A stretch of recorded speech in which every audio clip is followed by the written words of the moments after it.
Writing prompt: You are a soldier in war and you are on the wrong side of a miracle. The towering being stood so tall that we couldn't see its face through the clouds. The extremists had called upon something so terrifying, so unexplainable, that there was pure, torturous silence across the battlefield. What had previously been an active war zone, with bullets and rockets flying from both sides, was now as quiet as a winter's morning. I couldn't comprehend this thing. It had just appeared. The first rat-tat-tat broke the stillness. A few moments passed, and then another pop was heard. Then, like popcorn starting up, I heard the snaps of gunfire all around. I turned to my CO and tried to get a read on what was going on. I shouted at him, asking whether we should fire too. He wasn't looking at me. All of my fellow soldiers were just standing there in a rapt gaze, mouths agape at this God standing before us. I looked around, dazed, trying to figure things out. Some of the soldiers were crazed, wildly shooting at the creature, each other, or themselves. My mind was going 1,000 miles per hour, trying to put together what I was seeing and the steps that brought me to this place. I couldn't understand. I could hear and see everything around me. I could see the troops running, naked and screaming, through the streets. I could see the piles of bodies biting each other. But I couldn't understand what I was seeing. My brain kept getting stuck in a loop of thought, but it was hard to grasp onto any one thought for more than a moment. I have to stop the loop. What was my last memory? What did I remember about anything? What was my place in this world if beings like this existed? What would happen after this? Early thoughts. Childhood. I was a child at one point in the past. Time was all mixed up now in my head. I was 5 years old. I was holding a hand.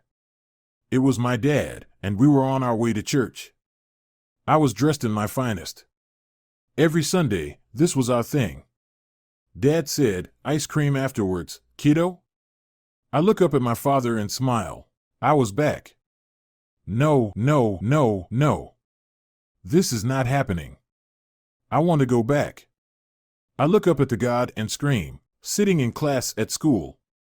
I'm so nervous about asking Samantha to the dance and having to deal with Susan being mad at me. Now I am walking down an aisle. Graduation. Oh, and I am looking very official in an army uniform. A recruiter grabs me after the ceremony. Goodbye, Mom and Dad. I'm going to be a crusader. Now, all I see is bloodshed and horror. Everything is red all over. I feel total and complete panic set in as my chest tightens. My heartbeat pounds in my head. I close my eyes painfully tight and cover them with my hands. Time to wake up, maggots. Ugh, not basic training again. I'm with Terry here, which was nice.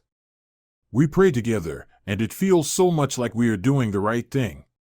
It is good to serve our God. My parents told me to do this, and my teachers, and my pastor. Do it for our God. I am going to be a hero and save my country from heathens. Suddenly, I am knocked out of my fever dream. Something tackled me. No, please, God, no. It is Terry. He is clawing at my face. He has no eyes. Where the hell did these terrorists come from? It was like 1 minute we were just hanging out at the base, and the next, we are being shipped out to nowhere to shoot up some unknown extremist group that has some sort of weapon of mass destruction. Terry and I have to pack up everything and ship out within the hour. My brain struggles to remember more, almost as if things are actively being erased from memory as I attempt to access them. Am I remembering this, or is something reading my memories? Oh, hello again, Terry. Terry now has his hands around my neck. His grip tightens. I can't breathe. I don't care. As I stare up at the sky, arms to my sides, I chose to ignore the fact that Terry is choking the ever-loving life out of me. I don't see a point. They have a God literally standing at their side. My God is not here with me. I wonder if they can see this thing from the space station. That must be weird for them to suddenly see some big dude poof into existence. The sky instantly cleared of all clouds, as if a finger snapped and magicked them all away. At least we weren't all looking at the giant's knee anymore. Everyone was now looking directly at its face.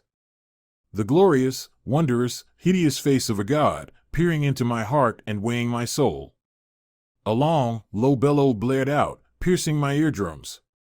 Everything was silent again. Within my last breath, I saw a miles-wide white beaming light shoot out from the clouds, vaporizing everything.